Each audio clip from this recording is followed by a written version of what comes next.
So the Israeli military says activist Greta Thunberg is now in their custody after trying to break the Gaza naval blockade with an aid boat. Fox News correspondent Trey Yingst has more from Tel Aviv. We are being intercepted right now. One of the most famous activists in the world is now in Israeli custody.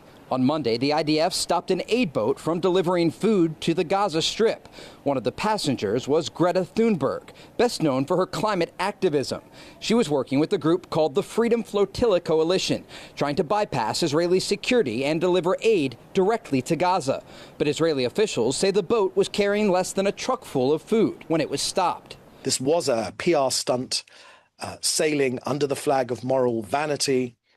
Here in the office, we call it the TikTok yacht. Everyone on board is being processed and will be eventually deported, though the Flotilla Coalition says the ship was illegally boarded and claims the passengers were, quote, kidnapped by Israeli forces. We're basically talking about people who were sailing in the international waters, and then Israel basically captured them and abducted them into Israel. It comes as food is slowly starting to be distributed once again in Gaza after a nearly week-long pause to bring in more security.